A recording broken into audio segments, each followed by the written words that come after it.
My name is Doug. I like to hike around here in southern Utah. I like to play music, have a recording studio, and I'm a Civil War history buff. Don't let his grumpy face fool you. He's a sweetheart, and he has a lot to say. He just thinks about it before he says it. I had a pretty good childhood, and we moved into this neighborhood in Logan, and it had a big cottonwood tree behind it. I was able to drag some of my father's construction materials and build a pretty good tree house.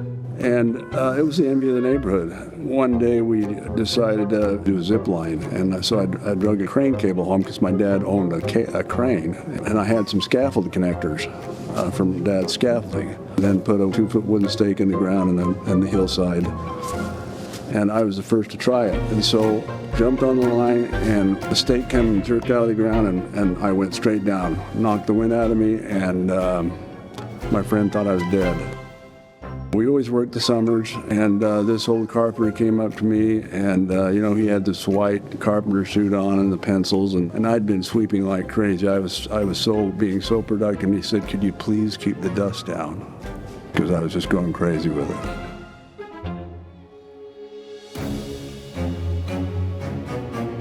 I've been really fortunate in my life to have certain things happen to me, and that's that I have Chris and Annie to carry on the third generation, and also to end my career with a building like this. This is a pretty good building in town. So we're in the Washington County Administration Building. This building's important because it was a major milestone for Watts Construction. It was one of the last projects Doug did as owner. Doug and I met. I was in the 8th grade and he was in the 7th. I was always jealous. I just loved her. Honestly, I think I loved her since 7th grade, but I didn't get to her until about 20 years old.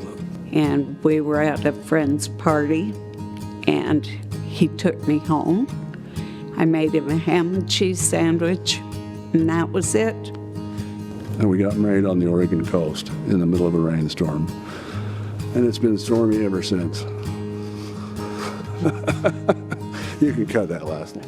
When falling in love with him, he paid for my babysitter. He picked my 2 daughters up, so that was pretty thrilling as a single mom. I remember a lot of fond things of being on the coast of Oregon with him, and he calls us freeze-dried children because he just had water and you have kids, and so he was very good to us. He never really let me down. We've been married for 45 years, so she's been the greatest. He and his dad saw possibilities of a good business down here.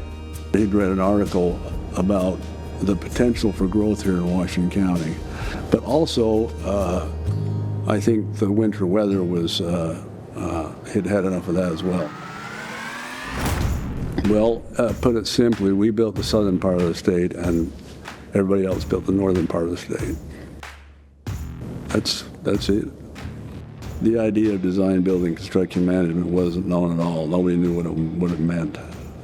Close to here is about where the town really ended. That's Bloomington. That's where our first office buildings were, and that hill over there is where we did a dozen houses up there before we got into the commercial building. That bank building that we did, I was on the job supervising that. There was a law office over here. It's interesting because SkyWest was being born up here, and we did a metal building for SkyWest, and that was before they got rich and famous. When you follow this ridge up, you'll see Zion's factory stores and North Interchange, which was really kind of a historical moment. That was like in the late 80s and the early 90s too. That really was a big moment for St. George City's growth spurt, really when things started happening. We've done 300 or 400 buildings here, maybe more now. You know, St. George continues to grow, and the third generation is taking it on, and we're really proud of it. Really proud of it. When you got Watts Construction, you knew that he was going to be involved in everything, and he was going to make sure the project was right from the start, and he would make sure the project was successful. Watts is not only building their building, but he would build relationships with the clients, and a lot of the clients are his friends. Like, I'm sure he still talks to most of them to this day. In fact, I had one with me yesterday. Came up from South Carolina to say hi to me. It was 2010 and it hit Southern Utah very hard. There was no work for almost 2 years. You know, we lost our office building because the state took it to build a roadway. At the same time that Dad and I were transitioning from him to me. And then Rich Thorne calls me and says, hey, we want you to be on the board. I just kind of sat there in awe. I mean, I'm just a small contractor from Southern Utah, and here I am, and they're going to put me on the chair as the chairman, and especially Rich Thorne encouraging me, and some of the other folks encouraging me as well. Randy Oakland had to remind me to wear a tux the first time, you know, to the convention, so I thought that was cool. But when you sat on board with the AGC, you felt the power of it. He is very passionate about the community that he builds and giving back to the community as well. One of those projects was the Children's Justice Center. That was AGC seed money. Now, in addition to that, we just finished, just this last year, they built a new building that was all donated. And I worked with the county here, put together a deal where everybody could donate.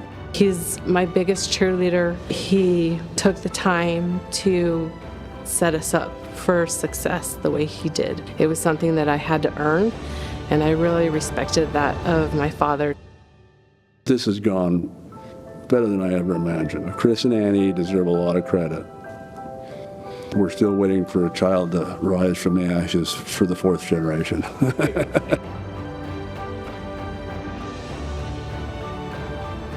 The award's kind of cool looking because it's got an old carpenter. I like that because that's how I started. And so it's kind of cool. It's a dynamic award because the AGC is a pretty powerful organization. I'm just surprised, that's all. Just absolutely floored by it.